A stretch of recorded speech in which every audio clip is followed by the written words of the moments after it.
Today we are interviewing Mortimer D Schwartz at his lovely home here in Davis, California. Mort, or Mortimer, as Mortimer prefers to be called, has been Professor of Law Emeritus at the University of California, Davis since 1991. He served as Professor of Law and Law Librarian at the university from 1965 until his retirement.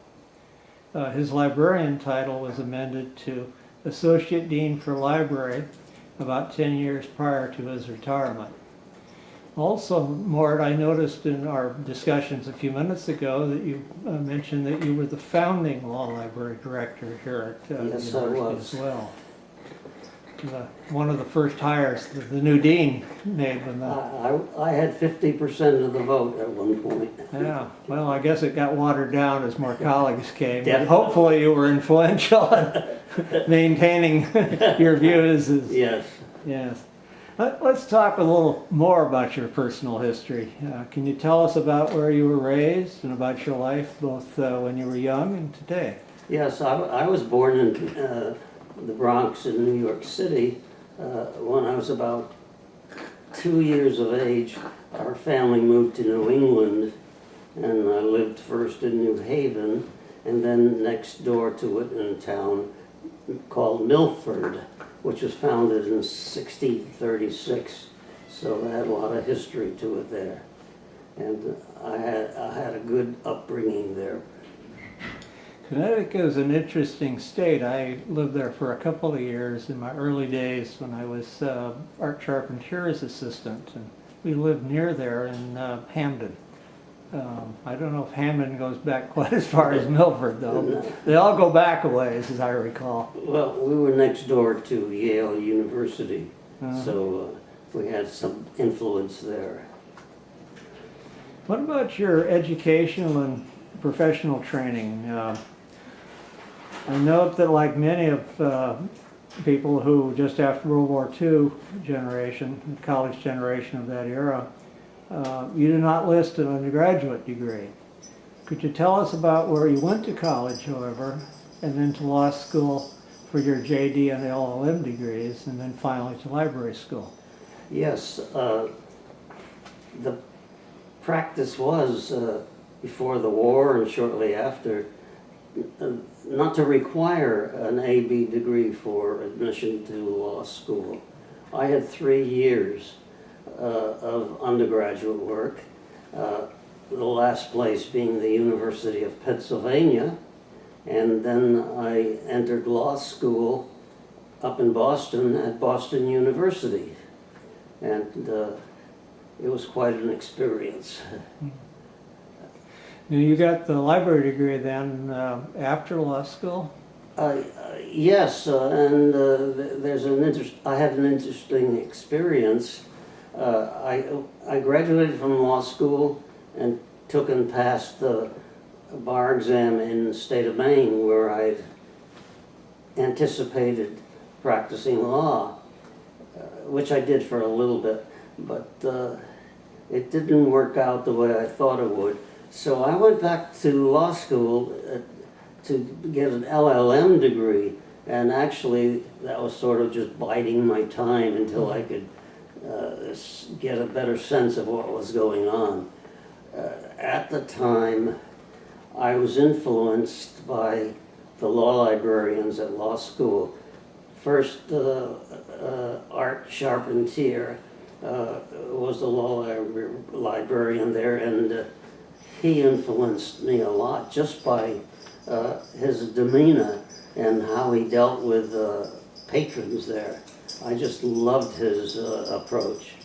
And then Lois Peterson succeeded Art, and we used to talk a lot about law libraries, and she influenced me also about the desirability of law librarianship. And before that, the law librarian who preceded Art Charpentier was Harrison McDonald, who went on to become the state law librarian in New Mexico. And he had a wonderful personality too. So I thought, gee, I want to be like these guys. So by chance, I was looking through a book called the Occupational Outlook Handbook, published by the United States government. Each chapter in the book dealt with a particular calling and described what was required to get into that profession or job, and what the outlook was for someone doing that sort of work. Well, there was nothing in there about law librarians, but there was about librarians.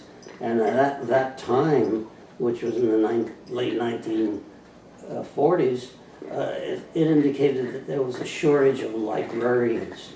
So I extended that and decided, well, if there's a shortage of librarians, there must be a bigger shortage of law librarians. So I looked into that, and sure enough, there weren't many law librarians around, and I was encouraged to sign up at Columbia University and attend library school there. And so I did 3 degrees on the GI Bill, and I'm happy about it. I imagine some of our viewers today would really relish the opportunities of your generation, and to some extent even mine, to have the government funding more and more of our education. Yes, and to add to that, there was a real shortage of law librarians with both a law degree and a library science degree. I calculated, without really verifying it, that there were only about 12 law librarians in the whole country that had the double degree sort of thing. And so in a way the world was my oyster. Maybe before we move on, we could explain to our viewers that there's a little noise in the background. And who he is and what's going on. What's going on is my little dog Tony, who's a Chihuahua.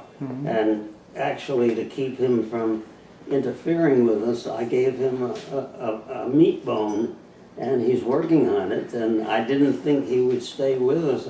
I thought he'd go off into another room and work privately, but he seems to like our company. When I came here a few minutes ago, he was the greeting committee, self-appointed, Yes. and I suspect that he's a very friendly dog. He is, he is. He wants to be part of the action. And he's very smart. So he may, we may hear him a little bit in the background. With a little luck, we won't see him bump the camera or anything. Okay. Good. Why don't we move on to your career in law librarianship? I recall in doing some of the background to prepare for this interview that you began in about 1951 as the assistant professor of law in law librarian at the University of Montana. Yes.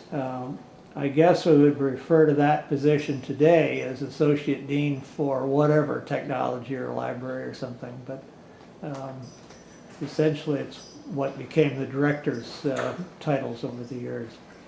Then a couple of years later, you moved on to the University of Oklahoma, where you served as librarian and professor, before coming all the way here west to Davis in 1965, as was mentioned as founding director of the library. I also noticed that you spent a period of time, in about the mid-70s, as a visiting professor at the University of Auckland in New Zealand. All of this sort of sounds like quite a departure from your life in Connecticut and New England, Mort. Could you talk about some of these positions you've held, and perhaps tell us a little bit about what you accomplished in them? Yes, the first position at the University of Montana made me the first professional law librarian to serve there. And I was influenced in my approach by what I had learned at the law library at Columbia University. So I reorganized a collection along those lines. As an aside, I had to have some bookshelves made, and so the university carpenter came over and told me, he said, well, that's fine, we can do it, and we'll make them out of larch. And I nodded knowingly, but really not knowing what larch was, and not having enough sense to go to a dictionary. But eventually I found out it was a tree that grew widely up in Montana, and very soft wood, so that carpenters could work with it very easily. So Imagine the shelves all developed sort of a bow in them where the books sat in the middle of them then over the I didn't notice that while I was there, but it's no question it could have happened afterwards. So my presence there was a good indoctrination, not only about running a law library, but about life. I learned more about the American Indians who were up there. The Crow Reservation was not too far away. One of my students, his father was the Indian agent on the Crow Reservation. There was an antagonism between the white people and the American Indians. Notwithstanding that, my student's father got along pretty well with the Crow Indians, so out of an affection for him, they gave him a separate nickname, which translated meant, for a white guy, he's not so bad. so I learned about that. I had my first experience seeing buffalo, which were kept in what was called the National Bison Range, which was north of Missoula. Mm-hmm. And it was also my experience there was learning about fishing. And I used to fish as often as I could. And it was great. Did you ever get down into any of those rivers near Yellowstone where... Yes, and I did. You had to worry about acid in the water, burning holes in your clothes and that kind of thing? Not at all. All I worried about there was about wildlife, bears and that sort of thing, wanting the fish that I would catch. Well, that's true. They do covet those fish. But I never had an encounter, so everything went well. The experience I remember about Yellowstone Park and my presence there was in September. I was fishing, which is supposed to be a good time of year to go fishing in Yellowstone, and I got caught in the middle of a snowstorm. So that was a new experience for me. Mm-hmm. It's all pretty high country too, as I recall. Yes, it is. It's pretty wild weather come winter. Yes. Yeah. Well, you moved from there then down south to another area that gets fairly wild weather from what we hear on the news from time to time, Oklahoma. Can you talk a little bit about your experiences there? Yes. One experience I had occurred when I approached the railroad station. I was riding by train at that time, and I looked out the window and I saw two doors, and one said on it white, the other said colored, and that made me sick to my stomach. I didn't realize that that sort of thing was going on because desegregation had taken place a couple of years before I got there. But meeting the local people was a wonderful experience. I bought my first automobile there, and it was a Plymouth. I went to the Plymouth dealer, told him what I wanted, and he had it. And it was like $1,400 at that time for a brand new car. I said, well, I don't have the money. I have to write home and get them to send me a check. And the dealer, whose name I still remember, Leon Spires, said to me, well, take the car, and when you get the check, bring it in, and that'll be it. So I know that couldn't happen today, but it was a wonderful experience. prior to that, when I arrived, I was met at the train station by the dean of the law school, a wonderful person named Earl Sneed, and he brought me to his house for dinner. I got out of his car and I looked down, and there was a $20 bill on the grass, and I picked it up and I looked at him and I said, you know, you really don't have to do this. I was coming here anyway. And it was just a wonderful relationship I had with him and with his family, his wife and children. So that was an auspicious beginning. Again, I was the first professional law librarian there. Mm-hmm. And one of the big projects that I initiated was developing the card catalog, and we instituted what was called a divided catalog. In that respect, one part of the catalog had cards for the books listed by author, and the other part of the catalog had the same books represented by cards that dealt with the subject matter. So I wrote that up, and it was published in the Law Library Journal. Football was a big thing in Oklahoma, and it was my first experience with watching college football. And the people there were passionate about the game. And I was able to get good seats. I was on the 40-yard line, which was unthinkable for a newcomer, but I lucked out. And I saw every home game that Oklahoma played. So that was my introduction to the Wild West. Mm-hmm.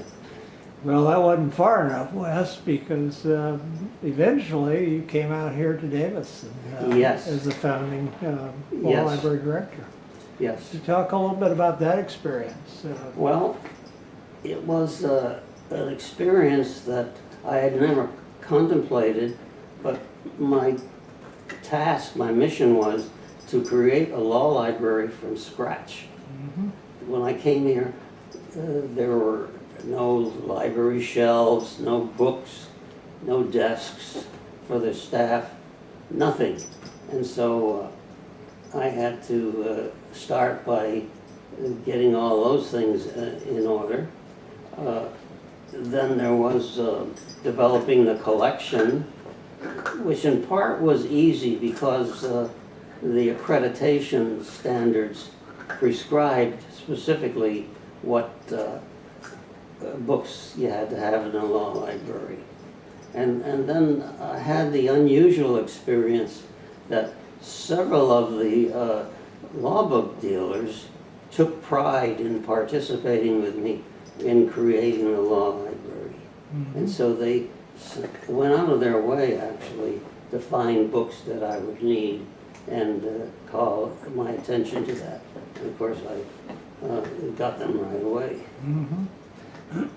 You're probably talking about people like Fred Dennis and Bill Hines Sr., Rothman, perhaps, that was Yes. probably active at that point in the book business. So these people were sort of your access to these various collections and so on. And they were my mentors, if you will, because they taught me a lot. Phil Cohen was another one from Oceana Publications, was another one. He seemed to have an extra amount of pride in getting me to get the right books. And on top of that, he got me interested in a collection of books on Scottish law. And I thought, gee whiz, that's the last thing we need in Norman, Oklahoma. But let me get that anyway. And I did. And we used to get scholars from up in Canada who would come down just to use our collection of Scottish law. So I was very happy about that. Interesting how that developed. Many of our newer to the profession viewers probably don't realize how different law librarianship was about the time you came in, and the changes and the organizations that our groups brought to it. Up until then, the collections were relatively small, mostly sort of self-arranging, because you had the courts and the statutes, and you just put them up in usually alphabetical order by the federal first and the states in alphabetical order after that. But libraries were becoming more diverse and more diversified. And you've already mentioned your involvement in cataloging, one of the first real catalogs that law libraries were just beginning to get, many of them at that time, and then you wrote it for the Law Library Journal. Well, that kind of brings me to the next question I wanted to talk about, and that is that you, Mort, have a fairly extensive list of publications, and among other things, you were sort of a pioneer in space law research. You want to talk a little bit about why you think that was important for you, both to be involved in scholarship in our own field and then perhaps in areas that are more substantive to the law, and whether you would recommend that to colleagues today, at least those who are in academic library settings? Some of that happened just by chance. My interest in space law research was suggested to me by a longtime friend, John Hogan, who lived down in Santa Monica and worked for the Rand Corporation. And he and I would write manuscripts, papers together, get them published in different places. And he suggested that I take a serious look at space law because it was a developing field. Well, I did, and I looked around the world, and there was no place that had a central repository of space law materials. So I developed what was called the Space Law Collection at the University of Oklahoma. After I left Oklahoma, the Space Law Collection was bought by Mercer University.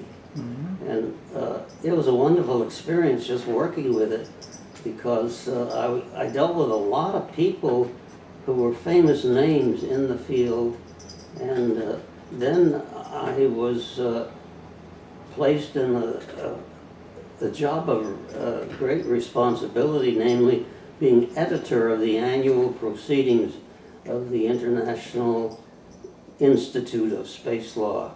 And that also gave me an interesting experience. On one occasion, the Institute was to hold a meeting in Yugoslavia. And I thought, well, I ought to attend that because I'll meet some of the people who I deal with by mail, but never met personally. So I got ready for that. Somehow, the CIA, or whatever the agency was at that time, got wind of this, and they came to ask me questions about the trip, and that scared me. And I thought, gee, I don't know whether I want to go there now. I'm kind of tainted by having been questioned by the CIA. So I called off that trip, which I, in a way, regret. It's interesting, as space law was first developing, some of us, I taught, among other things, admiralty law, which in some ways might have had a way of becoming the basis of space law. I don't think it truly did, maybe because it was sort of not understood by an awful lot of people, but that was sort of for taking care of what happened outside of the territories of the various countries. Yes, and one of the big questions that was frequently raised at that time was, who owns the moon? Yes. And there were speculations about that, and no one ever got on the moon during the time I was in Oklahoma, but it did happen when I came out here to Davis, and so then became more realistic. Well, you have actually served our profession in these ways, but in others which are both diverse and important. Among other things, you were chair of the Special Committee on Procedures in Law Libraries. You chaired the Joseph P. Andrews Bibliographic Award Committee one year, and you were the founding president of the Southwestern chapter of ALL and the president of the Western Pacific chapter of ALL after you came here to Davis. You also served a term on ALL's executive board, and because of this and other service, Mort, you are one of the few recipients of American Association of Law Libraries' highest award for service, the Marion Gould Gallagher Distinguished Service Award, which you received in 1995. And because of that, you also are an inaugural member of ALL's Hall of Fame, having had that designation in 2010. In a way, you have another distinction, though, more one that one doesn't normally see in very many colleagues, in that you received, as many colleagues have, but not quite this way, the Matthew Bender Scholarship Award in June of 1953. The distinction you have is that even though over years after that, this became a very coveted award by many colleagues. It involved an opportunity to have funding to help them go to the annual meeting, but after that, they were on a list of invitees for some very nice dinners at every annual meeting. And I think that tradition continues. Where you are unique, though, is you were the inaugural winner of that award, or certainly one of very few. I don't know if anybody else won it that year or not, but you were the first one. Yes, that surprised me, actually. It took place in Los Angeles at the when I was heading down there to attend the annual AALL meeting, and I found out that the award was going to be given to me. I was also on the way to Oklahoma from Montana, so that was kind of a pleasant surprise to me to have that. I imagine if you were changing jobs, it was very handy to have the cash aspect of that to help pay for some of your expenses at that annual meeting. Yeah. You have an interesting background in the profession, and we've talked about some of it. We've mentioned some of the vendors with whom you worked in the old days. Household names to my generation, of course, but perhaps not so much to today's. Would you like to talk a little bit about what the profession was like in the early years when you became active in it? Perhaps some of the people who were involved, what meetings were like, that kind of thing? Well, the organization that we call the AALL was relatively small. The annual meeting was like a social get-together, actually, and the number of attendees all fit into one banquet room, and so the photographer would come in and take a picture of us all sitting there, and that was the entire attendance. And I used to like to look at the photographs that were taken during those years.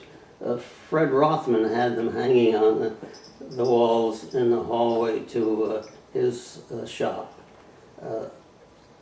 I got to know many people, and they were helpful to me in answering questions that I might have. One person who was especially good for me, and I would see her annually at the AALL meeting and also at the AALS meeting, was Marion Gallagher of the University of Washington. When I came out to Montana, almost immediately I received a letter from her saying welcome to the territory, and if there's anything I can do to help you, just let us know. And that really was great for enhancing my morale. You know, I wasn't alone out there in the Wild West, so to speak. Also, Harry Bittner, who was the associate law librarian at Columbia University, was a great help to me. I regarded him as a personal friend, actually, as I did Marion Gallagher. And I used to be able to get in touch with either of them with questions. You know, what do I do about this, and how do I handle that, and so on. And so I had good resources, of which I just named two. Mm-hmm. There were many others. That was one of the advantages, even when I came into the field a few years after you did, was we did get to know each other. It was a relatively small group of us, and you could always pick the phone up, which we didn't have email in those days, so yes. The phone worked fine, and just asked for favors or information, and basically got it. What I'd like to add is when I was in Montana, I would regularly go east to New York to visit family, and I would do the traveling by train. And the train would arrive in Chicago, and then I had to wait all day for my train to New York, which was the 20th Century Limited, a very special train. And so there I was with a full day in Chicago, and I turned to the law library at Northwestern University. Bob Rolfe was the law librarian at the time, and we would have lunch together. And when he couldn't make it, I would have lunch with one of his staff members. And I'm thinking of that experience fondly because sometimes our lunch experience would take place in a very famous department store called Marshall Field's, which I think now is Macy's. But they had a nice dining area up on the top floor. And it was my first experience eating avocados. I never had those before. So I think every time I see an avocado, and I love them, I think of Chicago. Well, now that you're here in California, most of us think of those as sort of a California cuisine. There's an endless supply here, and I make sure that we're never out of them. Uh-huh. Well, you've told many stories for the, again, the benefit of our viewers. Those of us who are retired, this group of us who have our own private listserv where we exchange war stories and stories of the good old days and stories of other sorts, plus also useful information. And you have been one of the more prolific contributors to that listserv. And one time you mentioned, and I could remove this if we get into trouble on what I'm bringing up now, because it's a little bit off the script. You mentioned one time that when you were newly minted, you were at one of your first meetings and were sort of shadowing or being kind to a particular older colleague. You know, she was an older lady and you were helping her something, and she apparently later got back to you, took this all with the wrong kind of motives. Could you talk a little bit about that without naming names? Yes, this was a person who was a well-known law librarian working for the federal government at one of its agencies in Washington, D.C. I had no interest in going to Washington, and there I was at my first meeting, which was in Boston, and I thought, well, I'll be nice to this lady. She's older, and I'll escort her around as necessary, which I did. But I didn't know how she would interpret that. She thought that I was buttering her up to get a job, which I certainly was not, because again, I would not want to go to Washington, D.C. Mm-hmm. And I've had other opportunities to go to Washington, D.C. and turn them down. So that was a shock to me. I wasn't even aware of it, and here I was trying to be a good guy. So that was one of my experiences. You learned a little bit about people reading, I guess, and one, Yes. you can't really do it very well. Well, I was Or we naive. can. I was naive at that time, I Well, I'm guess. sure it was for all the right reasons, but Yes. you told it as a story on the listserv, and I really got a kick out of it when you told us, and that's why I dared bring it up today. I hope you don't order me to remove this from the tape. No, it's okay. Yeah. I would like to tell also, when I was studying for my library degree at Columbia University, the president of the university was Dwight Eisenhower, and this again was in 1950, 50 and 51. And to me, as a recent GI, I was kind of intimidated by the thought of him, and I never encountered him. On the campus, and I think I would have ducked around the corner if I did see him. Well, he sent out a memo saying that he appreciated if the students wouldn't duck around the corner and just greet him. And I thought, well, that was pretty nice. But the big question was, would he sign our diplomas? And he signed some of them, not mine. Although I have a friend here in Davis who is in the field of economics, and she was there about the time I was, although we didn't know each other, and he signed her diploma. So that's the way it goes. My first dean in American University felt it was very important for him to personally sign every diploma that the law school had issued. And in those days it was still quite a few, but not like it became later on. But I think most of them from then on, as the president and provost did, had the signatures put on there of, at the printing plant. Right.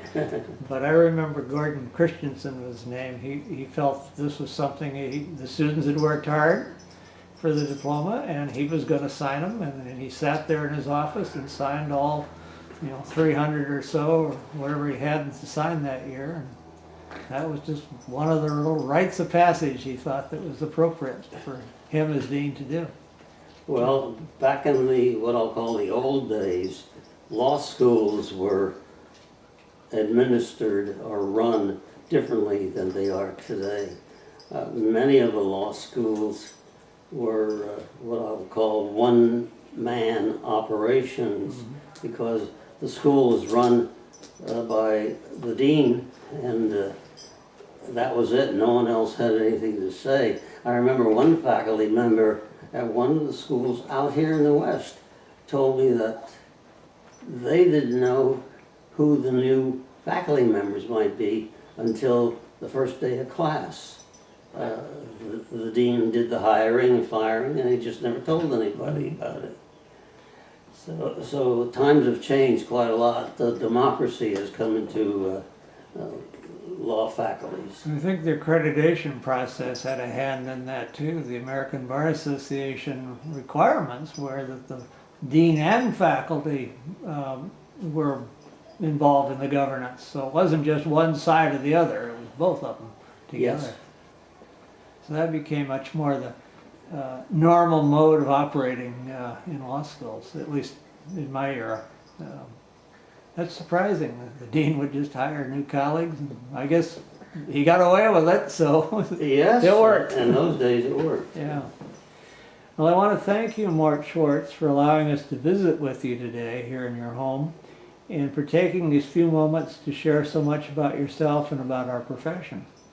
Before closing, however, it's sort of customary to give the person being interviewed the last word, and if there's anything that you would like to add that we have not talked about, or elaborate on something perhaps that we didn't say quite as much as you wanted to before Well, we thank close.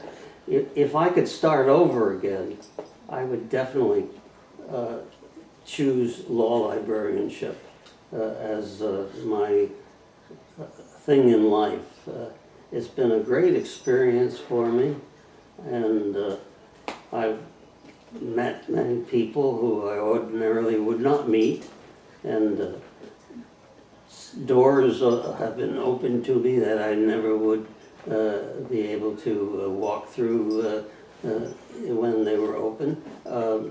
So it's just been a really satisfying and productive experience for me, and for that I'm very grateful, and I'd like to do it again if I could. Well, I've heard much the same sentiments from many of the people with whom I've talked for these interviews, and I too share your enthusiasm for the field. I had a wonderful career, and met some very fine people, including yourself, and it's nice to reconnect now as I go around and get to talk to some of you about the reminiscences, as somebody said, going down memory lane Yes. in these oral history interviews. Well, what I value a lot is the website that's maintained for the retirees, and I love to post things on that. Oh, I have more fun reading a lot of that stuff you put up there, Mort. Yeah. Yes. Well, I'll try to do some more than that. Good. Well, thank you, and thank you for visiting us with us today. Thank you for the opportunity. Thank you.